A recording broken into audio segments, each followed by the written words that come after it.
Hey guys, welcome to another episode of the Movie League.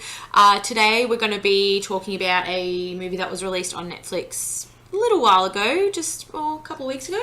It was like a week and a half ago. Yeah. So we're going to talk about Extinction. Yeah, with Michael Pena and Lizzie Kaplan, is it? Yes. Yeah. I think I've told you about this movie. You did. I added it to my list, and I think literally like an hour later you texted me and you were like, you should watch it. And I was like, damn. Like I literally just added it. I'd already watched it. Yeah. Interesting is like what I can say about this film.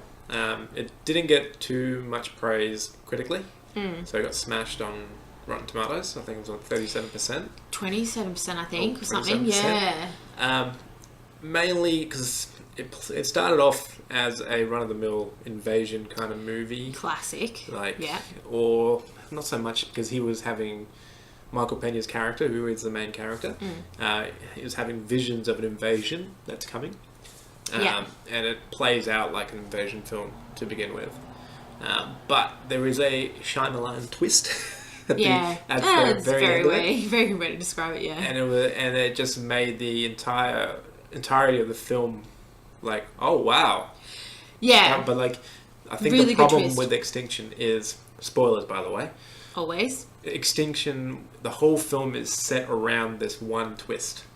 Yeah. Which is a lot like Shyamalan movies. M. Night Shyamalan movies are all about that, but this one seems a little bit more hollow because it's just about that one twist. Yeah. Even though there is some kind of heart to it as well, I kind of feel. Like I didn't rate it that badly. Like I wouldn't give it 27%. I was actually pretty. The problem for me was that it just went on for too long before we got to the twist. Like, you know, they were all just like passing him off as crazy because he was having these visions, and then it just like that went on for like ages, and it showed like the like turmoil between him and his wife, and she was like trying to get him to get help. And his like relationship with his daughters and things like that all just went for too long. And then once the aliens kind of invaded, that kind of took a little bit too long too. Like it wasn't enough like go. Like there wasn't enough like urgency for me. For me, it kind of played out a bit like Gattaca. I don't know if you've seen Gattaca, but no, I haven't. It's like I've heard it. The society that's all like organized, and everyone's good. They got their own job, and that's what they do. And even like the costuming in Extinction, I noticed. That's the first thing I noticed. The costuming was like, beautiful. I loved it. They all were wearing the same fabric, but in different cuts. I loved it. And I'm like, that's something I noticed straight away. I'm like, what's this going to be? That's also something that I really paid attention to with his visions and what they were actually wearing in the current. In the visions, So I was like, oh no, she's wearing a different top in his vision. Like that's weird. Like, so when's that going to happen? Yeah. So like. It kind of... They give you hints. It hints to it. And, like, when you get that twist and you find out, which we're going to ruin it for you now, but we said spoilers anyway. Yes, we did. They're all robots. Yeah, So the visions that he's having are actually of his previous life... The memories. As a janitor. Yeah. As a robot An AI, janitor. yeah. He was, like, human-looking, but they're underneath their robots, basically. Or androids, or whatever you want to call it. So he was remembering... the memories before when they kicked the humans off of Earth or kicked them out of where they were living. Yeah, because I think there was a war essentially. Like the humans didn't want them taking all of their jobs, and they like didn't believe in them. And then there was like a big uprising between both. And very politically relevant now with migration and all that kind of thing. And like the way it played out, like his visions, how they took back. Or they took the Earth and kicked the humans, and then the humans were coming back as the invaders. Yeah, that was a smart twist for me. That was.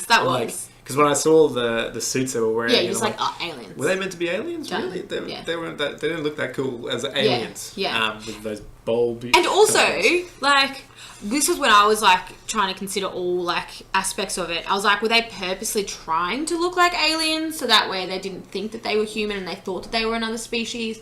Because I mean, if humans had, like, the technology to have AIs, to move to Mars, to have all these, like, leave Earth, you'd think that their suits would be a bit more, like... Yeah, that's the thing we talked about. Technology would look a little bit sleeker. Yeah. I mean, they were more advanced enough to create, like, machines or androids that looked human. So was that, like, a conscious thing to make them look like aliens? But then the suits looked like they had just giant tumours. Yeah. I don't know. It's like little pods. Yeah. It It was weird. It was strange. Yeah. It was very strange. I kind of liked it though. But it was weird. But then when you think of it, if they were humans, it kind of gives it a different twist, like a different kind of like facet to it. Yeah.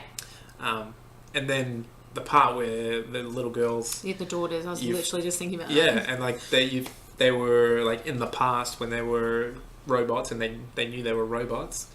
Their human parents got killed by the androids when they were during the uprising. Yeah. And that was really sad. And then Michael Pena's character and Lizzie Kaplan's character, they took them in Yeah. as their children because they were feeling emotions, and which was unheard of. Yeah. And they became a family from that point. So they got their memories replaced and like a whole storyline put into their head. Yeah, and like they lived as if they were a real family. A family, yeah. And then when you find that out, you're like, oh wow. And like that part was really sad. Like where That was yeah. because he was having visions of his kids or the girls crying and like seeing as if their parents were dead, but and then it was like actually a memory of their real parents being dead, who were human. Yeah. So that, I think that to me added like a whole nother element. It was just like, oh, okay. Yeah, but like it kind of all like the whole movie was just about that twist. That's all it was. Yeah. And I didn't. Yeah.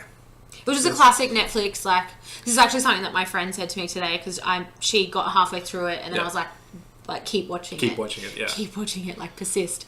And she was like, you know what? It is kind of just one of those like classic Netflix films where they're just like something happens and they're running away and that's it. Like. Yeah. You know, but like I think Netflix has been a really good vehicle for like sci-fi and fantasy. Yeah, it has. Where, and apocalypse movies. I love apocalypse like, movies. Yeah. Where they wouldn't be viable in other studios. Yeah. Netflix is kind of bringing them out. out. Yeah, which is, I good. think is great. Better it's that great. they do that. It's great for sci-fi and fantasy. Yeah. And you know, every now and again you're gonna get a few duds, but oh yeah, but I love B then you get those gems. You get those really good ones, like Bright, which was amazing. Yeah. And then like things like Extinction, which makes you think different. It's different, yeah. Yeah. But yeah, broaden your horizons. What were your ratings for this one? Look, I'm intrigued. I would have to give it a really solid a 6. A really solid 6. Yeah, I'm actually going to agree with you. I think we tend to be agreeing on a lot of pops these days. Yeah, I'm going to give it a 6 too. Yep. It was good enough. Solid 6. It was a good enough movie. Good twist. Yeah. I enjoyed it. Yeah. But yeah, if you're not into slow kind of pot boiling movies, probably not for you. But if you do like Gattaca, just give it a go. You do like a Shyamalan twist every now and again.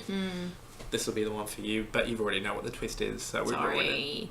Anyway, if you like the video, don't forget to give us a thumbs up.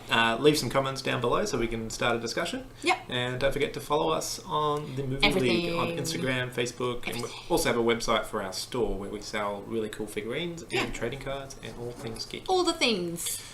But anyway, guys, thanks for tuning in. Enjoy the rest of your week. Bye.